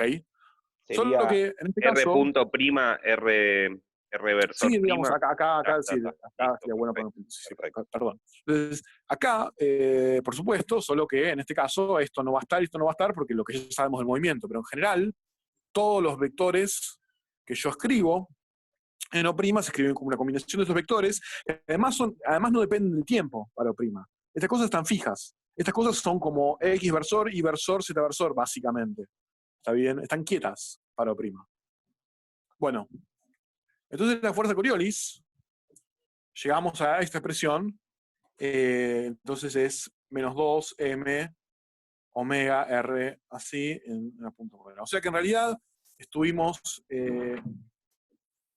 bien en escribirla, o sea, si esto es R versor y θ punto versor apunta hacia allá, entonces estuvimos bien en escribirla en menos, o sea, va a apuntar hacia acá. Bueno, y entonces ahora, ¿cómo son las ecuaciones de movimiento de esto? Bueno, las ecuaciones de movimiento son simplemente la masa por la aceleración en R' versor. Esto va a ser la sumatoria de todas las fuerzas que actúan en R' versor. Y la única fuerza que actúa en ese versor es lo que calculamos como fuerza centrífuga y apunta hacia afuera. Dijimos que como la varilla solamente puede ejercer una fuerza de vínculo que sea normal a ella, entonces no puede ejercer en particular ninguna fuerza en la dirección en la que la varilla misma apunta. Entonces, esto que está acá va a ser m omega cuadrado r prima, y esto lo voy a escribir en ese versor. En θ' versor, yo tengo ahora que la masa por la aceleración en ese versor va a ser igual a ¿qué cosa? Bueno, en dirección positiva tengo a n, que es la normal de la varilla, y en dirección negativa tengo lo que acabo de calcular acá, 2m omega. ¿Ok? Esa es la fuerza de Coriolis. Sin el cosito por eso mono. Bueno, estas dos cosas están balanceadas. Es decir, ¿por qué positivo? Si acá tengo un menos. O sea, está en la dirección opuesta al normal. O sea, apunta, digamos, se opone a la normal, ¿no? O sea, el normal apunta en θ. Digamos, a ver, yo estoy escribiendo las ecuaciones para las componentes, digamos, en esa dirección. Entonces, esto que está acá es θ punto, y esto que está acá hacia arriba es R punto. Entonces, todo lo que apunte para allá va a ser positivo, y todo lo que apunte para allá va a ser negativo. Fíjense que yo no podía poner, ojo con esto, fíjense que yo no podía poner, si yo ponía θ punto apuntándome para acá, estaba equivocado. Porque yo lo que necesito es que cuando hago el producto vectorial de R, vector θ punto, eso me da hacia arriba, me da Z, que es justamente lo que tengo acá escrito, R, vector, coso me da Z. Si yo lo pongo en la otra dirección, ahí tengo que poner un menos. Bueno, entonces, esto que está acá es cero, porque desde el punto de vista de O', no hay una aceleración en θ versor, justamente porque la varilla lo evita. Entonces, esto me dice que la normal la puedo calcular exactamente como el módulo de la fuerza Coriolis. O sea, la normal compensa la fuerza Coriolis. Yo no sé todavía cuánto vale la normal, porque en realidad la normal depende de esto, depende de esta velocidad. Yo no tengo esa velocidad todavía. Pero eso la voy a sacar de acá, de esta ecuación. Fíjense que en esta ecuación, lo que pasa es justamente, esa es la gracia, una de las gracias de las fuerzas inerciales es que las masas se me cancelan, por lo que yo venía diciendo antes de la similitud con la gravedad. O sea, siempre que yo tenga una fuerza no inercial igualada a la masa por aceleración, yo dije fuerza Coriolis, fuerza centrífuga. Sí, esta es la fuerza centrífuga. Capaz lo dije mal. Centrífuga. Sí, centrífuga. Sorry. Bueno, entonces, esto es lo mismo que esto. Entonces, las masas siempre van a aparecer de los dos lados, si yo no tengo alguna otra fuerza actuando. Entonces, la aceleración no va a depender de la masa, siempre que solamente tenga actuando fuerzas inerciales. Y esto entonces me lleva a una ecuación que es exactamente así. Y ahora tendría que resolver esto. Entonces yo lo que necesito, y esto es una ecuación diferencial. ¿Okay? Esto es ahora, digamos, esto es una función del tiempo. Y yo lo que me estoy preguntando es, bueno, ¿qué es función del tiempo cuando la derivo dos veces me da algo por ella misma? Entonces acá viene una regla que es universal, ponele, para resolver este tipo de ecuaciones. Si yo me hago la pregunta de qué ecuación, cuando la derivo dos veces, me da algo por ella misma, pero ese algo es positivo, la respuesta va a ser una exponencial, ¿no? Porque si yo tengo, supónganse que R' de t es igual a algo por e a alguna letrita por tiempo, ¿no? Que es una exponencial. Cuando yo la derivo una vez, me baja el a, y cuando yo la derivo otra vez, me vuelve a bajar el a como un a cuadrado, pero esto es a cuadrado por, y esta es mi función original. O sea que yo puedo resolver la ecuación proponiendo el ansatz de la ecuación, de una ecuación exponencial. Si acá hubiese un signo menos, es lo que ya vimos en oscilador armónico. Ahora la pregunta que me hago es qué función cuando la derivo 2 veces me da algo que es proporcional a ella cambiado de signo. Y esas son las funciones trigonométricas. Cuando ustedes resuelvan en la forma más general, en física 2, es decir, en la próxima física, este tipo de ecuaciones, se van a dar cuenta de que en realidad todo se puede resolver en términos de exponenciales, siempre que uno permita que en las exponenciales haya números complejos. Entonces uno termina descubriendo que en realidad por la identidad de Euler, las ecuaciones, las funciones trigonométricas, en realidad son sumas y restas de exponenciales con números complejos, pero eso lo van a ver en la materia que viene. Ahora, en esta materia no necesitamos eso. Alcanza, digamos, con saber lo básico de ecuaciones. ¿Lo vieron en la práctica? Bueno, a ver, bien por la práctica, pero nada, para entender la física de esta materia no hace falta ver eso. Está bien que lo hayan visto y lo van a ver con mucho más detalle en la próxima materia, pero acá lo único, lo que hace falta saber es, bueno, entonces, si yo tengo algo positivo acá y tengo este tipo de ecuación, entonces, si eso es positivo, voy a proponer este tipo de solución. Entonces, cuando yo la propongo, lo que me queda es, cuando la derivo 2 veces, es precisamente lo que está acá. O sea, me queda que a cuadrado por la función original es igual a omega cuadrado por la función original. La función original se me va porque está de los dos lados. Entonces yo tengo que a cuadrado es igual a omega cuadrado. Entonces las posibles soluciones son que a sea igual a omega o que a sea igual a menos omega. Las dos cumplen con esto. Entonces la solución más general de este problema se obtiene sumando las dos soluciones posibles del sistema. O sea, esto que está acá, si lo llevamos al lenguaje que estuvimos viendo en la práctica de oscilador armónico, digamos, yo puedo restar y poder decir que esto que está acá es una ecuación diferencial homogénea. Entonces, si yo tengo dos soluciones posibles de la ecuación diferencial homogénea, puedo obtener una solución más general sumando esas soluciones. Es decir, yo puedo obtener entonces que la solución va a ser igual a algo por e a la omega t más otro algo por e a la... escribí cualquier cosa. Vamos de vuelta. Va a ser algo por e a la omega t más otro algo por e a la menos omega t, donde este algo y este algo salen de las ecuaciones, de las condiciones iniciales. Si entonces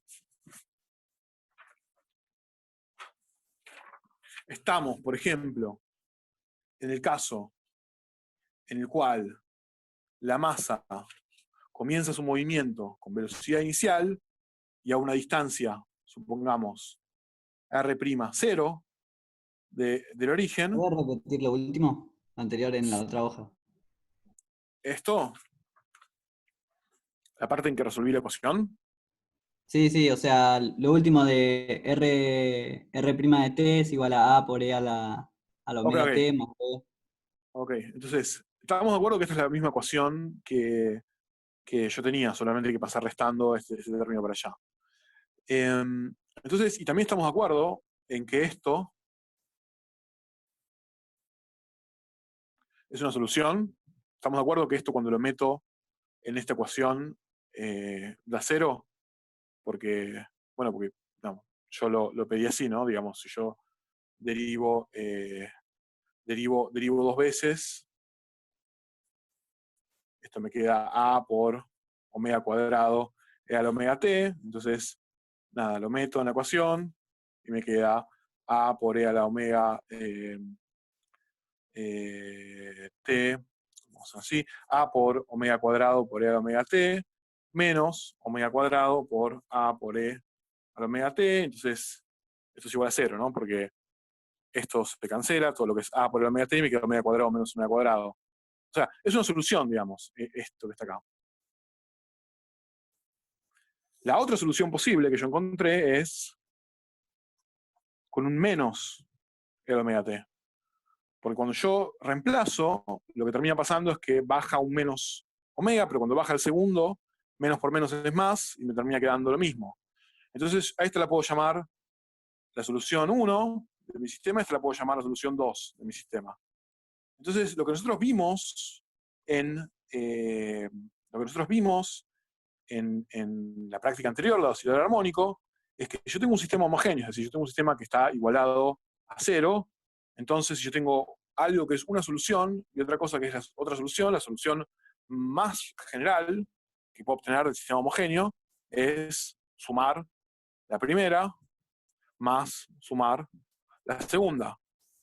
Porque cuando esta cuenta yo la hice en un momento de la teórica, yo meto esto en la ecuación diferencial, separo todas las derivadas y me termina dando que cuando entonces le evalúo en esta parte me da 0 y cuando lo evalúo en esta parte me da 0. Y esa cuenta la hice en algún momento también cuando expliqué el caso del oscilador armónico super amortiguado, que también da una solución exponencial. Es la misma ecuación en realidad. Entonces, por ese motivo, la suma de las dos soluciones es la solución que yo estoy buscando, y eso es la primera, la que tiene un omega positivo, más la segunda, la que tiene un omega negativo. Ahora, esto que está acá y esto que está acá son dos constantes. Y es lógico que yo tenga dos constantes porque resolví una ecuación diferencial que se llamaría de segundo orden, es decir, que había algo derivado dos veces, que era esto, ¿no? R'. Entonces, como eso involucra integrar dos veces, van a aparecer dos constantes, que son A y B, y esas constantes se determinan desde las condiciones iniciales. Por eso lo que yo estaba diciendo es, supongamos ahora una condición inicial en la cual la posición inicial en la varilla es R0', pero esto parte de estar en reposo del sistema rotante, o sea que R punto de 0 es igual a 0. O sea que esto a tiempo cero está quieto, desde el sistema rotante, por supuesto. Entonces, pero digamos, todo lo que importa es el sistema rotante, porque nosotros ya resolvimos las ecuaciones del sistema rotante, no nos importa qué está pasando en el sistema no rotante. Sí tiene que ser consistente, lo encontramos con el sistema no rotante, pero lo va a ser porque justamente involucramos a la fuerza centrífuga y la fuerza Coriolis en las ecuaciones. Entonces, R' de 0, bueno, vale esto igual a 0, vale A más B, ¿no? Porque es una exponencial, esto es otra exponencial, y en 0 una exponencial vale 1. ¿Cuánto vale la derivada de esto? Bueno, para derivar exponenciales bajo el exponente, o sea que me queda A omega e a la omega t menos B omega e a la menos omega t. Entonces, dijimos que esto era igual a 0, o sea que esto empezaba el movimiento quieto. Entonces, reemplazando donde dice t, llegó que A menos B, A por omega menos B por omega, es decir, esto vale 0 en tiempo 0 y esto vale 0. A por omega menos B por omega tiene que ser igual a 0. Tachando las omegas que multiplican a todo, esto es lo mismo que decir que A es igual a B. Y acá, esto que era la posición inicial, tenía que valer lo que me daba el problema, que es la distancia inicial al origen.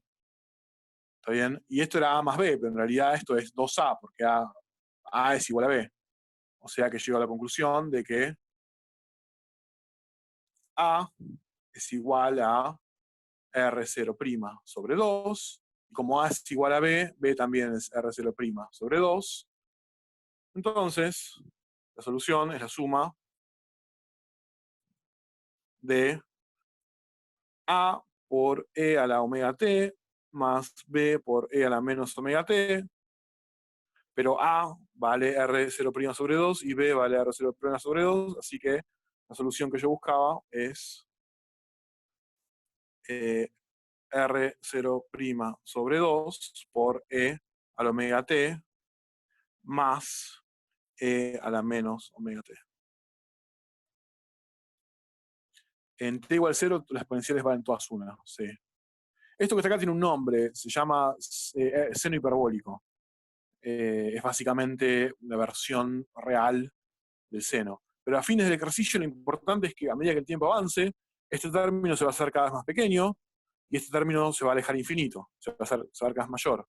O sea que, esencialmente, el movimiento que describe la partícula es un movimiento acelerado en la dirección radial, con una aceleración que es constante, que es la aceleración, no es constante, perdón, es una aceleración que justamente depende de la posición al origen, es una aceleración que se hace cada vez mayor, la aceleración centrífuga se hace cada vez mayor con la distancia al origen, entonces la velocidad se va haciendo cada vez mayor, y la posición también crece exponencialmente, ¿okay? La masa se aleja exponencialmente. Sí, el seno hiperbólico va con el 2, que divide. Igual nada, no lo escribí en términos de seno hiperbólico, porque a fines prácticos, sí, esto era dato. Nosotros dijimos que en este ejercicio empezaba, puede ser que sea coseno, yo esas cosas no me las acuerdo nunca bien.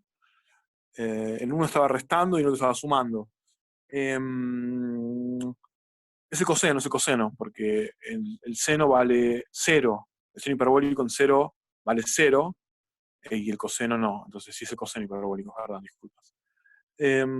Bueno, ¿se entiende entonces qué es lo que pasó? Resolvimos el ejercicio del sistema O', y desde el sistema O' la única fuerza no compensada era la fuerza centrífuga, y esa fuerza hace que la trayectoria de la partícula sea una aceleración, se aleje exponencialmente del origen. Si yo quisiese calcular cuánto vale la normal de la varilla, entonces lo único que tengo que hacer es venir y decir, bueno, la normal de la varilla, como función del tiempo, va a ser esto que está acá. O sea, la normal de la varilla va a ser algo que aumente con por supuesto, la masa, que eso es una característica del cuerpo, con la velocidad angular, pero también va a ser cada vez mayor a medida que pasa el tiempo, porque la velocidad, que es lo que yo estoy metiendo acá, aumenta también exponencialmente con el tiempo. Es decir, la velocidad r punto de t es la derivada de esto que está acá, que básicamente es bajar un omega y un menos omega.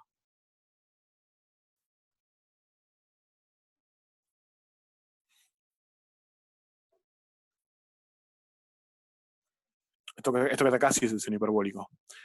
Bueno, pero lo importante es que de vuelta esto se hace exponencialmente mayor, con un factor que depende de omega, y eso hace entonces que la varilla cada vez le cueste exponencialmente más tener que aguantar el movimiento. Ustedes tienen una intuición, imagínense que la varilla no es muy dura, es medio blandonga. Entonces, imagínense además que ustedes en una varilla que es medio blandonga ponen una masa y la dejan deslizar. Entonces, ustedes agarran esa varilla y empiezan a girar. O sea, ustedes, digamos, ¿no? Como que ustedes giran. Entonces, la varilla se va a alejar, la masa se va a alejar, perdón, pero al mismo tiempo también la varilla se va a tender a doblar. Y esa es justamente la fuerza Coriolis. Es más, la varilla se va a tender a doblar incluso si uno no le pone ninguna masa. O, bueno, eso es algo que lo dejo para que lo piensen porque es. Bueno, entonces creo que quedan 10 minutos, así que yo iba a hacer algo que era esencialmente escribir cómo es la fuerza Coriolis en el hemisferio norte y en el hemisferio sur del planeta, pero no vamos a tener tiempo para hacerlo, me parece. Entonces lo que voy a hacer es, puedo armar algún videíto extra, en el cual aparte va a estar bueno porque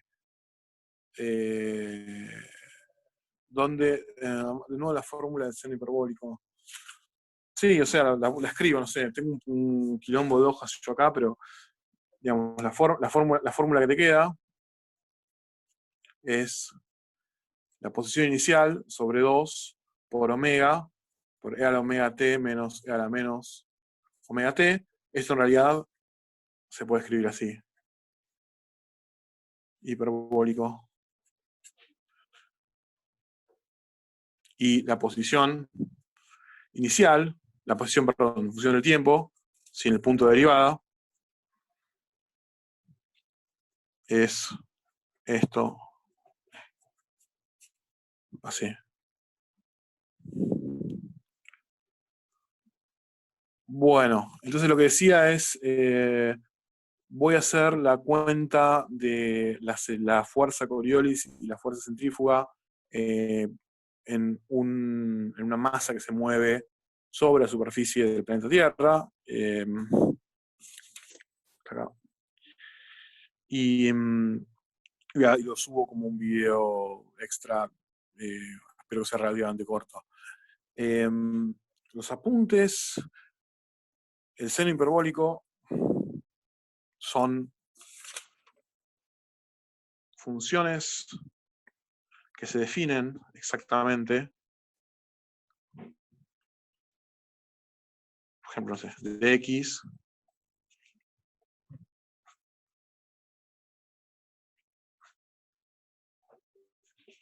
y el coseno hiperbólico